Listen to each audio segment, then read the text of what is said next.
In this video, we will try to cover question number 5, 6, and 7 of the book of the exercise 9B, the book D1. So first question is, a car uses 22 liters of petrol for 259.6 kilometers. So how much distance it will cover in 63 liters of petrol? So first 22 liters help us to cover 259.6 kilometers. So how much will 63 kilometers will help us? By using cross multiplication, 22 into x is equal to 63 into 259.6. So x is equal to 63 into 259.6 divided by 22. X is equal to 743.4 kilometers and 63 liters of petrol. The next is how much distance petrol is needed for 2013.2 kilometers if the price per liter is 1.99. So 259.6 kilometers are covered in 22 liters of petrol. How much liters of petrol are needed for 2013.2 kilometers? Again, cross multiplication, 2013.2 into 6 into 22 and 259.6 into x. 259 into x is equal to 22 into 2013.2. X is equal to 22 into 2013.2 divided by 259.6. Next, the answer comes out to be 171.00 liters. Price 171 liters are used and the price per liter is 1.99, so the total cost would be $340.300. The next question is 200 grams of fertilizer are used for 8 meters square of land. How much fertilizer is needed for 14 meters square?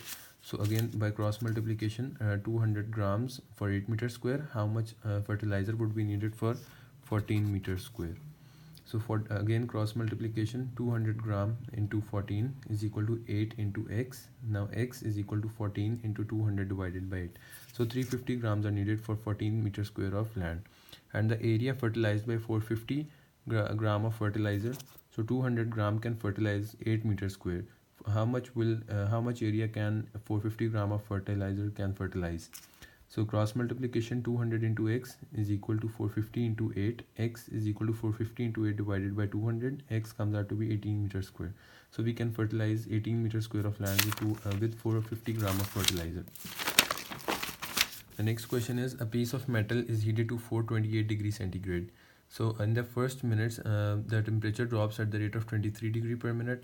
In the next 15 minutes, the temperature drops at the rate of 15 degree per minute, and in the remaining time, the temperature drops at the rate of 8 degree per minute until it reaches 25 degrees centigrade. So for this, we need to understand this. 428 degrees, first 3 minutes, 23 degree per minute, and there will be a drop of 69 degrees. So the remaining temperature will be 359 degrees centigrade. Next, 15 degree per minute, and for 15 minutes, we multiply it, there will be a drop of 225 degrees centigrade. And we are left with 134. We will subtract 225 from 359 and the remaining temperature will be 134 degrees centigrade. Next, the temperature drops at the rate of 8 degree per minute until it reaches 25 degrees. So the difference of temperature is 109 degrees centigrade.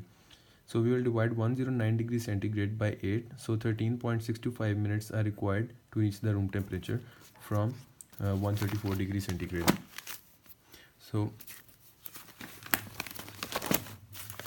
the first question is, what will be the temperature after 9 minutes? So the original temperature was 428. We'll subtract 69 for the first 3 minutes.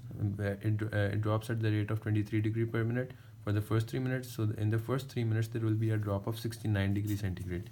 And the next 6 minutes at the rate of 15 degree per minute, the temperature will drop from 90 degrees. You can do the calculation. Okay, I'll do it. 428 minus 69 minus 90. So the temperature will be 269 degrees centigrade. And the total time